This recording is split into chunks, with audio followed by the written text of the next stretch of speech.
Welcome back to West Texas View. What a pleasure it has been to have Trish Speight here to talk about all of the things that we need to know about this really hidden secret that we've got, this great asset that we've got here. And we've talked about the history of the agency. We've talked about their mission and services and all of the things that they do to have not only the visually impaired, but also the physically impaired or the learning disability people that will be very helpful to them. But now we want to talk about those people, the voices on the recordings. Tell us about that. Well, we never charge a fee for any of our services, and one reason we can do that is because we're mainly a volunteer staff. We only have 3 full-time employees, 1 part-time, and our function is to make the volunteers' work possible and to serve our patrons.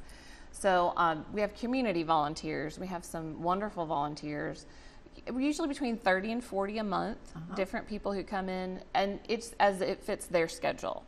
So we have everything from retirees to students who maybe are needing scholarship hours for their legacy scholarship. They need to do volunteer work for that. So we have students all the way up to, we've got people who are retired and want to stay active and do something for their fellow citizens. But they like to go on vacation, and so we're very flexible. If they are going to be gone for an extended period of time, so we give you fine. an Elvis Presley book, and we say, this is your book. You can't leave town. And you must finish it by X date. Now, what hours well, you work. we're pretty flexible about that. Sometimes if someone really needs something quickly, we give it to one of our, we have a few volunteers who come in multiple times during the week, and so they can get a project done a lot quicker. But we are open till 7 o'clock, so we do have some volunteers who come by after work. And that way we ask for at least an hour a week. That way we can sort of get a schedule and we know when they're coming in and we can get things done. But if they just want to drop in when they have spare time, that's great too. And so this includes also the radio. Yes. Everybody, the volunteer experience is everybody reads newspaper because the Midland paper and the Odessa paper we put together, and it's a 2-hour broadcast every day. So if you come in to volunteer, you're probably going to read a couple of articles out of the newspaper, and then you might switch to another project like work on a textbook or work on a magazine article or work on your own if you have your own book that you're reading. But we start everybody reading the newspaper because it's easy and it's a short project, and it's a good way for them to get used to our recording software, which is really easy. A lot of people, there's a misconception that it's going to be a really, difficult process, but it's not. A padded booth with big things on your ears. And volunteers find it actually kind of relaxing because they get to come in and it's really quiet and they can read at their own pace. There's not an engineer. They operate the software themselves. And they don't need a lot. Another misconception is they think that if I have a real strong West Texas accent, they're not going to want me to come and read. But that's not the case. We like accents. That's right. That's right. Well, tell me though, do you have a specific need for more men voices or more young people, or all voices would be good? But Okay. yes, we do have a majority right now of female volunteers. But yes, we need any voice would be great. Because I was thinking about a children's book. It would be fun to have a young person. We do. We read. Actually, we have teachers, retired teachers, who fight over reading the children's books. Oh, okay. We read some children's books. Mostly for students, we're doing textbooks, and that can be kind of dry. So, if you have a specialty in whatever that textbook is about, we did a nursing one last semester. We've done biology. If somebody knows how to say all those words, yes, that's that a real helps. help. Yeah.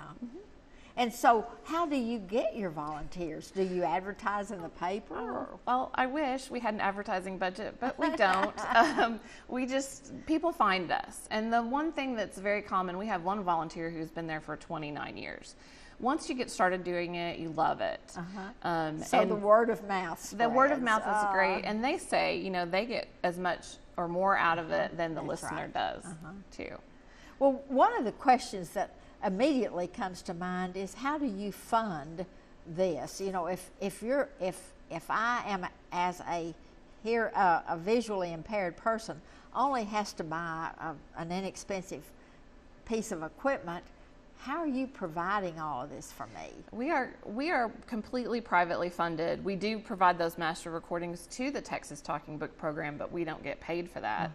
But you're a 501c3 C3 charity. We're funded by local foundations and individuals and businesses. So any donations are tax deductible. And you usually have maybe one fundraiser a year or something? We after 50 years, there had never been an event fundraiser, and so we just had one. In 2013, it was called Dining in the Dark. It was a great experience for the people who got to come. They were able to eat a full 5-course gourmet meal. They had the option of either wearing a blindfold or wearing glasses that simulate vision impairments, so they could. It wasn't only a fundraiser, it was also to raise awareness and get people to think about what would it be like if I couldn't see that menu and read it. Or if I had a family member that I needed to... Sure, we've had people put, my grandfather has glaucoma, and they put on those glasses, and then they really understand what the problem is. Yeah. Well, and I know that as a 501c3 agency, you have to have a board of directors, so you've got a number of people from the area that we have a great board. Set your policy. We have board members from Odessa as well as Midland. We don't really have anybody outside that area. Would love to have someone. We do have an optometrist on our board, which is that's very nice because she really understands what our listeners are experiencing. Well, tell me, if people need to know one thing about your agency, and the services it provides, what would that be? We really consider ourselves to be a front line of information. We're providing access to information that people otherwise would not have. For all ages? Yes, regardless all ages. Of whether it's physical or learning disability. Now tell us where you are. Well, this is really exciting. For the last 19 years, we've been in a very small building across from the old football stadium in Midland. And now we've moved to shared spaces, it was so great. We weren't sure we wanted to move, but it was just too good to pass up. And we have twice as much space, and the facilities are just really nice. So you know where to get her. You've got her phone number and her website, and so contact her for any information that you have, or names of people that could use her services, or volunteer. This has been so much fun to have Trish here today and telling us more about this, and we hope it's been as much interesting to you as it has for us. We'll see you next Sunday with another program. Thanks for joining us for News West 9's West Texas View with Johnny Lou Avery. This has been a public affairs presentation of KWAB-TV and KWES-TV.